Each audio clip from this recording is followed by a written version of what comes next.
안녕하세요. 음대의 브레인. 저는 숙명여자대학교 작곡과에 재학 중인 정혜원입니다. 네, 안녕하세요. 전진 숙명, 지엔진 종원, 숙명여자대학교 중어중문학부에 재학 중인 남다빈이라고 합니다. 와!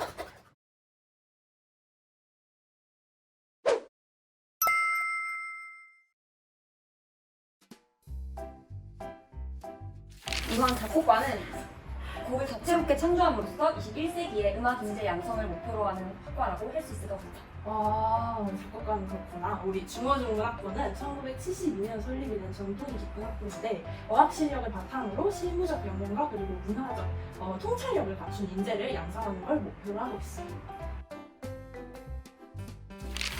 내가 생각하는 작곡가는 왠지 막 베토벤, 막 쇼팽 이런 사람들처럼 저기 막 하늘에 떠다니는 구름을 보고도 막 영감이 막 떠올라서 막 작곡을 할 것 같은데 뭔가 실제로는 어때? 사실 이렇게 나에게 질문을 하는 분들이 굉장히 많은데 사실 이렇게 뭔가를 보고 영감을 얻는 경우는 나 같은 경우에 그렇게 많진 않은 것 같아. 뭐 사람 바이 사람일 수는 있겠지만 그렇진 않은 것 같고 사실 작곡가가 되게 곡을 쓰는 데에만 몰두한다라고 생각을 하시는 분들이 계신데 작곡가 자체가 작곡을 하는 것뿐만 아니라 다양한 음악 이론도 같이 공부를 하고 있기 때문에 작곡만 몰두를 한다라는 점은 조금 오해라고 할 수 있을 것 같다. 그렇구나. 내가 항상 중어중문학부 학우 분들 보면 궁금했던 게 있는데 요즘 또 중국 드라마가 엄청 유행을 하고 있잖아. 맞아. 근데 혹시 중어중문학부 학생들은 중드를 볼 때 자막을 띄우고 보는지 항상 궁금했거든.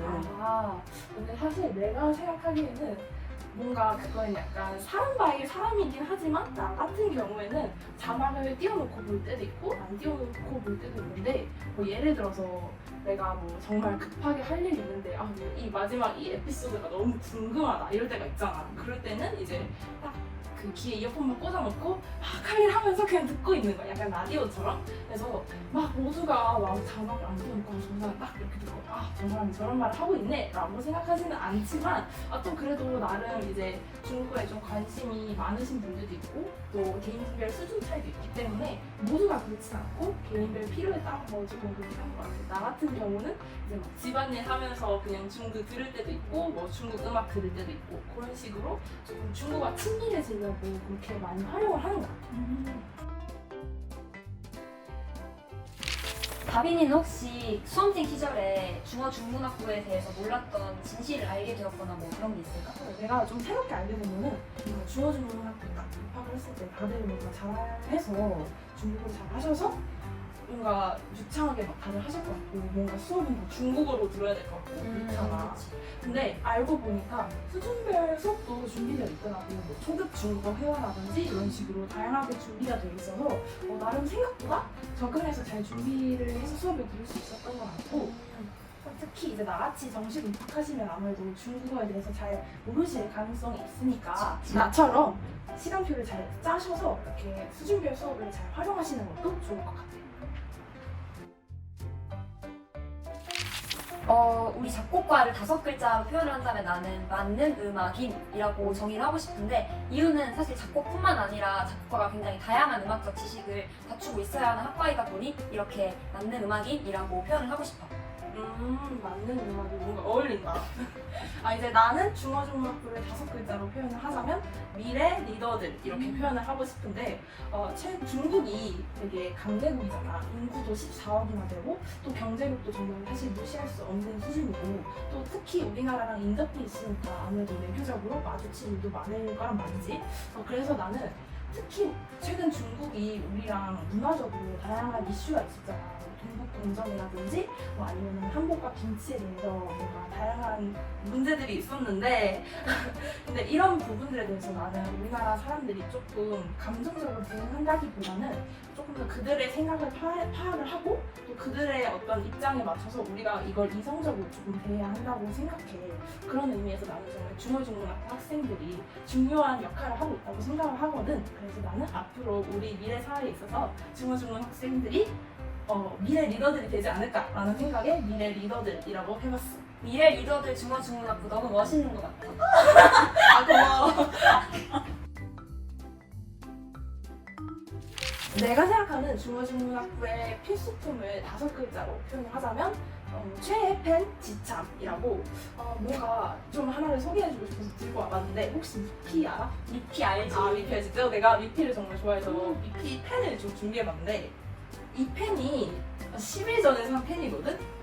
근데 진짜 막 열심히 쓰다 보니까 벌써 이만큼밖에 안 나왔더라고. 그래서 내가 생각을 해보니까 중어중문학부가 아무래도 과의 특성상 한자를 쓸 일도 많고 또 뭔가 이것저것 좀 외우면서 이렇게 쓰게 되잖아, 사람이. 그래서인지 펜을 정말 빨리빨리 쓰게 되더라고. 그런 의미에서 자신의 최애 펜 하나를 이렇게 딱 챙겨놓고 그것만 이렇게 열심히 쓰다 보면 조금 재미있게 공부를 할 수 있지 않을까, 조금 더 기쁜 마음으로 공부를 할 수 있지 않을까 싶어서 최애 펜 지참이라고는 했는데 아무래도 요즘에 또 아이패드 이런 것도 많이 발전돼 있으니까 또 각자 성향에 따라서 잘 이렇게 생각을 해보면 좋을 것 같아. 혜원이는 어떻게 생각해? 작곡가 필수템 5글자로 표현하자면 나는 강한 정신력이라고 말할 수 있을 것 같아. 뭔가 무서운데? 사실 작곡가 하부들이 곡 마감 시즌이 되면 밤을 새는 일이 굉장히 허다한데 그래서인지 강한 정신력이 굉장히 필수적이라는 생각이 들어. 그렇기도 하고 또 곡을 창작하는 학과이다 보니까 이런 정신력이 굉장히 중요하게 여겨지는 것 같기도 해. 진짜 멋있다. 그렇게 말 세면서 뭔가 이렇게 멋있는 걸 만들어내면 되게 뿌듯할 것 같긴 해. 뿌듯한 것도 있지만 아무래도 많이 힘들지. 그치. 다빈이는 중어중문학부 수업 중에 좋았던 전공 필수 수업 있을까?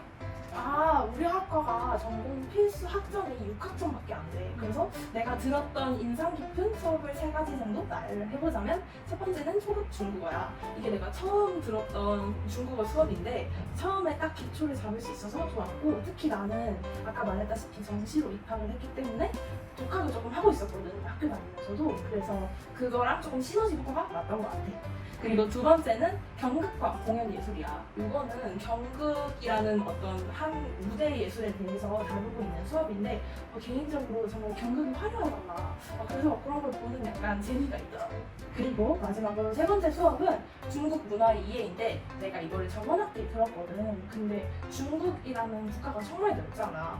그래서인지 중국의 문화가 정말 다양하더라고. 그렇게 수업을 정말 오랜 시간 했는데도 중국이라는 국가에 대해서 그 문화적 역사를 다 다룰 수 없을 정도로 정말 다양했는데 뭔가 그래서 그런지 한번 이렇게 훑고 지나가는 느낌이라서 문화적으로 내 식견을 조금 높이는 데 도움이 됐던 것 같아요. 그러면 혜원이는 혹시 인상 깊은 수업이나 전공 필수 수업 3가지 있어? 내가 들었던 전공 필수 수업 중에 좋았던 수업으로는 악기론, 서양음악사, 그리고 학내 연주 이렇게 3가지를 들 수 있을 것 같은데 우선 악기론에 대해서 이야기를 좀 해보자면 이제 곡을 쓰다 보면 악기의 다양한 연주 기법 그리고 악기의 음역 이런 것들을 고려를 해야 되는 경우가 굉장히 많거든. 그런 것들을 이제 악기론을 통해서 배울 수 있어서 되게 좋은 수업이었던 것 같고 학내 연주 같은 경우에는 이제 그게 하부들이 곡을 쓴 거를 다른 하부들과 교수님 앞에서 직접 발표를 하는 수업이야. 그래서 다양한 하부들의 다양한 아이디어를 직접 들을 수 있는 점이 굉장히 좋은 것 같고 곡에 대한 피드백을 들을 수 있어서 그것도 굉장히 좋은 것 같아. 마지막으로 서양음악사는 말 그대로 서양의 음악사, 서양의 음악 역사에 대해서 배우는 수업인데 음악가나 그 당시대에 유행했던 음악 스타일에 대해서 좀 더 깊이 있게 공부할 수 있는 점이 좋은 것 같아. 우선 작곡가의 진로 방향에 대해서 이야기를 해보자면 말 그대로 작곡가이기 때문에 작곡 편곡에 대해서 이렇게 종사하는 작곡 편곡자가 될 수도 있고 또한 음악 교수나 음악 교사처럼 음악 교육자로서의 길을 갈 수도 있어. 마지막으로 음악 감독, 음악 리포터와 같은 전문 음악인의 길을 걸을 수도 있어. 정말 멋진 분야들이 많다.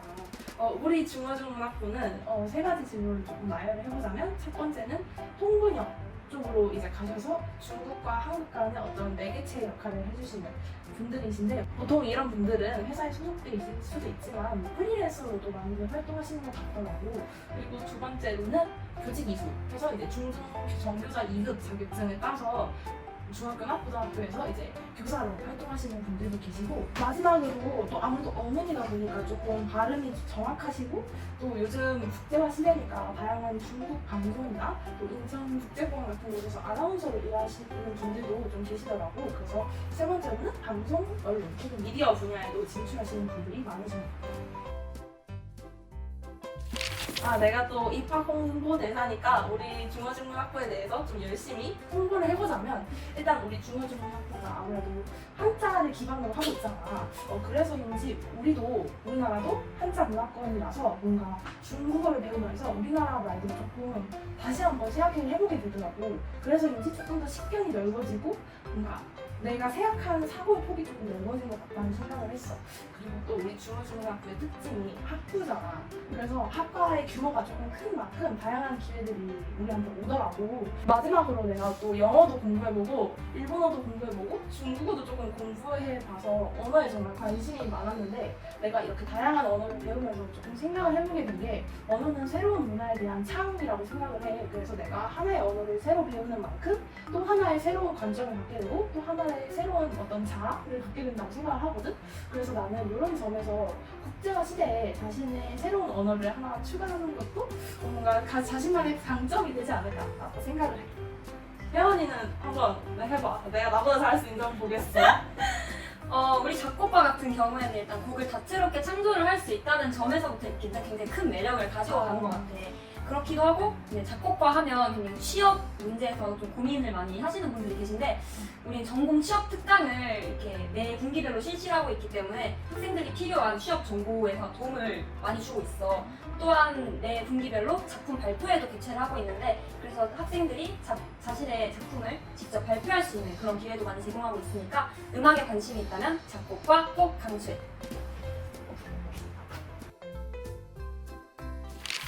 작곡과 입시를 준비하고 계신 예비 눈송이 여러분, 저도 작곡과 입시를 거쳐왔던 사람으로서 지금 이 시기가 굉장히 힘들고 또 어려운 시기일 것이라는 생각이 드는데요. 조금만 더 파이팅 하셔서 꼭 작곡송이로 숙명여자대학교에서 만날 수 있기를 바랍니다. 예비 눈송이 여러분 파이팅! 숙명여대 중어중문학부를 준비하고 계시는 예비 숙명인 여러분, 중국어라는 과목의 특성상 아무래도 조금 외워야 될 한자도 정말 많고 거기다가 병음의 성조까지 정말 할 일이 많으실 것 같아요. 정시로 준비하시는 분들도 정시 나름의 고민이 있을 것 같고요. 그래서 여러분들께서 조금만 더 힘을 내시고 중국에 대한 애정을 조금 담아서 공부를 하신다면 그래도 조금 더 즐겁게 공부를 하실 수 있지 않을까라고 생각을 합니다. 여러분 모두 조금만 더 힘내셔서 우리 꼭 꽃피는 3월에 숙명의 캠퍼스에서 만났으면 좋겠습니다. 예비 숙명인 여러분 모두 화이팅!